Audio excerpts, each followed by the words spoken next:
কৃষ্ণ হারা হব না, আমি কোনোদিন কৃষ্ণ হারা হব না। পিসমা, তুমি তো জনম দুঃখিনী, তুমি আর দুঃখ কি করে চাও? তুমি সারাটা যৌবনের সময় তপস্বিনীর মতো জীবন কাটালে, তোমার প্রতি অভিশাপ প্রাপ্ত হলো। তুমি যোগিনী হয়ে বনচারিণী হলে পতির সঙ্গে। তুমি অন্তিমে কর্মের জন্য চরিত্রে কালিমা লেপনের দুঃখ সহ্য করলে, কিন্তু তোমার তো দোষ ছিল না পিসিমা। তুমি রাজরানী হয়েও পুত্রদের সঙ্গে বনবাসিনী হলে। আর কি দুঃখ তোমায় দিতে পারি? আমি পারবো না, না পিসিমা।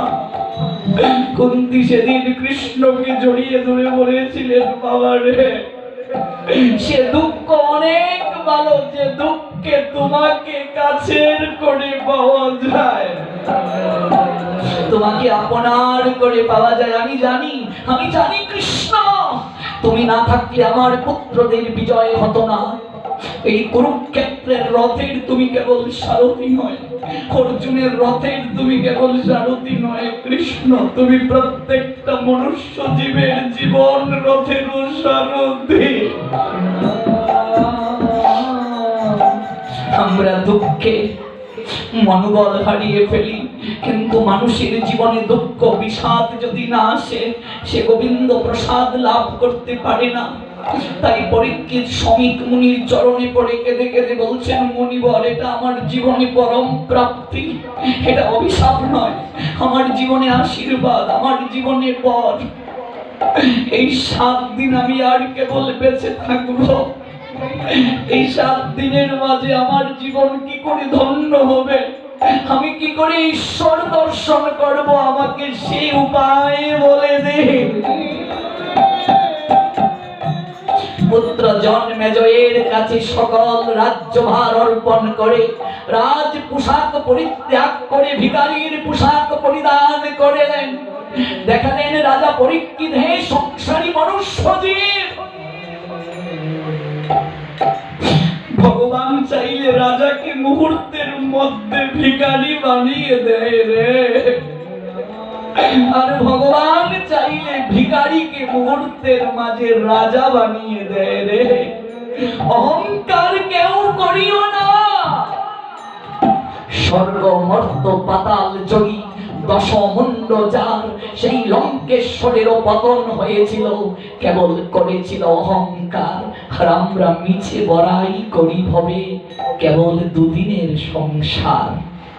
দুর্যোধনের মতো যারা মনে করে আমার লাঠির জোর বেশি, এই সম্পত্তি দখল করা আমার বাহাতের কাজ, তারা জানে না লাঠি শব্দের অর্থ ভরসা।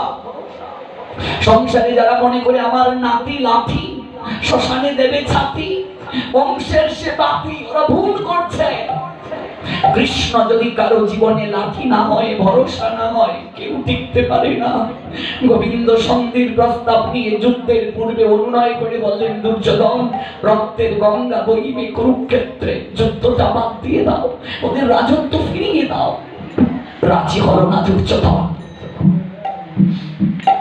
পাঞ্চালীর চরণ স্পর্শ করে ক্ষমা চাও, যুদ্ধটা শেষ হয়ে যাবে। মানল না।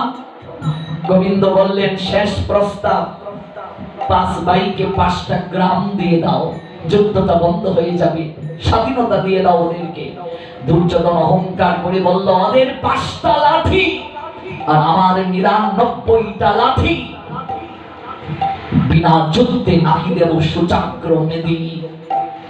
গোবিন্দকে বন্দী বানাবার চেষ্টা করলো, শিকল হাতে পড়িয়ে। ওরে মূর্খ, কাকে তুই বন্দী বানাতে চাস রে? কারাগারের ভেতরে কৃষ্ণকে প্রবেশ করিয়ে তালাটা মেরে চাবিটা হাতে নিয়ে দুর্যোধন যখন বাইরে দাঁড়ালো, দুর্যোধন দেখছে কৃষ্ণ কারাগারের ভিতরে নাই, সে নিজেই কারাগারের ভিতরে। চোখটা খুলে আবার দেখে দুঃশাসন, কখনো বিকর্ণ, কখনো ধৃতরাষ্ট্র, কখনো কর্ণ, কখনো শকুনি, কখনো ধৃতরাষ্ট্র, কখনো বিশ্ব। গোবিন্দ বুঝালেন সংসারটাই তো কারাগার রে, কোন কারাগারে আমায় বাঁধবি রে? ওরে দুর্যোধন, তুই আমায় শিকল দিয়ে বন্ধন করতে পারবে না। এই জগৎ সংসারে একমাত্র ভক্ত আমায় প্রেমের দড়ি দিয়ে বাঁধতে পারে রে। অহংকারের দড়ি দিয়ে কেউ আমায় বাঁধতে পারে না, ক্ষমতার দড়ি দিয়ে কেউ আমায় বাঁধতে পারে না, ক্ষমতার শিকল দিয়ে, দাম্ভিকতার শিকল দিয়ে কেউ আমায় বাঁধতে পারে না। ওরে আমার বাল্যকালে যশোমতী মা প্রেমের দড়ি দিয়ে আমায় বেঁধে রেখেছিল রে, বড় আনন্দের বন্ধন। আমি সেদিন মায়ের হাতে লাঠি দেখে বলেছিলাম, ও মা আমায় ছেড়ে দাও না, আমার বড় ভয় করছে। ওরে আমার নাম শুনলে মহাকাল দ্রুত গতিতে দৌড়ে পালায়, কিন্তু মায়ের হাতে সেদিন লাঠি আর দড়ি দেখে আমি ভয়ে কেঁপেছিলাম। সব জায়গায় আমি শক্তিশালী, কিন্তু ভক্তের প্রেম ভক্তির কাছে আমি পরাজিত হইবার। জগতের আর কোন দড়ি দ্বারা, শিকল দ্বারা আমাকে বন্ধন করা যায় না। বুঝবে দুর্যোধন, শেষের দিনে কোন লাঠি তোকে ভরসা দেয় আমিও দেখবো। একটা একটা করে দুঃশাসনের বক্ষ বিদীর্ণ হলো, এর আগে একটা একটা করে লাঠি ভীম ভেঙে দিল। দুর্যোধনকে বাঁচাতে গান্ধারী নয়নের বন্ধনটা খুলে দৃষ্টি দিয়েও বাঁচাতে পারলেন না, উরুটা ভাঙ্গা হলো ভীমের গদা দিয়ে। দুর্যোধন ছটপট করছে, উঠে দাঁড়াতে পারছে না। গোবিন্দ অন্তিম কালে গিয়ে দুর্যোধনের সম্মুখে দাঁড়িয়ে বললেন, খুব না বলেছিলে তোর লাঠির জোর আছে, তোর ৯৯টা লাঠি তোকে ভরসা দেবে, কোথায় তোর লাঠি? ডাক আসছে, ডাক তোর লাঠি কোথায়? ওরে মূর্খ, জগতে তুই সৈন্য চেয়েছিলে রে, এক অক্ষহীন সৈন্য। আর দুর্যোধন, তুই সৈন্য চেয়ে সন্তুষ্ট ছিলে, আমাকে বসিয়ে বসিয়ে খাওয়ালে হবে, তা কি বলেছিলে? আমি যুদ্ধ করব না, অস্ত্র ধরব না, সারথি হয়ে থাকব। কিন্তু অর্জুন সেদিন আমায় বলেছিল চরণ তলে কেঁদে কেঁদে, মাধব আমি জয় বুঝি না, পরাজয় বুঝি না, যুদ্ধ বুঝি না, রাজ সিংহাসনে বসার অভিলাষ আমার নেই। আমি এই জন্মে নয়, প্রত্যেকটা জন্মে জন্মে আমি যেন তোমার বান্ধব হয়ে থাকতে পারি। কোথায় তোর লাঠি?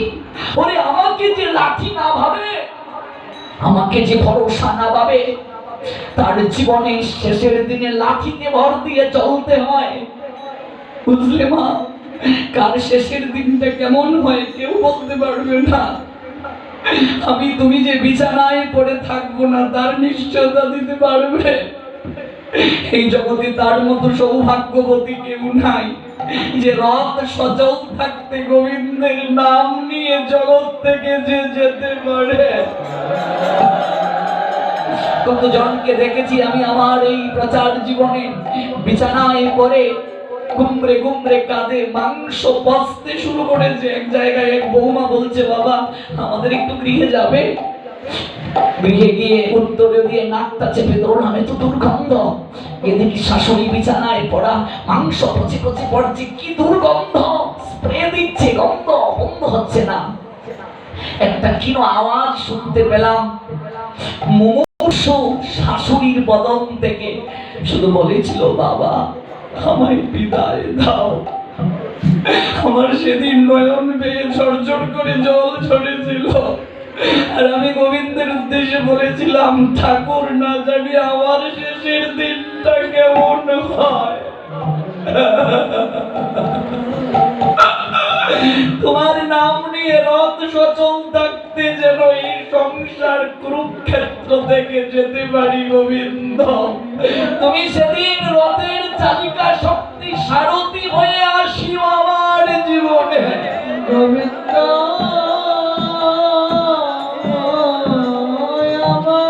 এটাই শ্রেষ্ঠ প্রার্থনা প্রত্যেকটা মনুষ্য জীবের।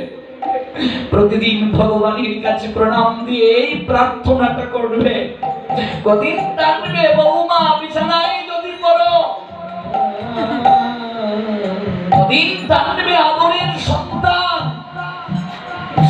তাই লাঠি যদি কাউকে ভাবতে হয়, গোবিন্দকে ভাবো, দেখবে শেষের দিনে লাঠিতে ভর দিতে হবে না, হাতটা ধরবে সে গোবিন্দ তোমাকে লাঠি হয়ে ভর দিয়ে নিয়ে যাওয়ার জন্য ভবের ঘাটে চরণ তলিতে তুলে নেবে। আর সেদিন দেখবে গোবিন্দের হাতে থাকবে বৈঠা, চরণ তলিতে তুলে সেদিন তোমায় ভব নদী উদ্ধার করে বৃন্দাবনে পৌঁছে দেবে। এরই নাম ভাগবত, এরই নাম অনুভূতি। এই অনুভূতি যদি না থাকে হবে না। ওরে দুর্যোধন, ডাক তোর ভাইদেরকে, কোথায় তোর লাঠি? কোন লাঠি কাউকে ভরসা দিতে পারে না। এই যে পাটবাড়ি, হরিদাস ঠাকুরের পাটবাড়ি, দেখবে ভেতরে প্রবেশ করেই দেখবে বাদিকে দেখবে একটা তমাল বৃক্ষ আছে, দেখেছো তো? এটা একটা লাঠি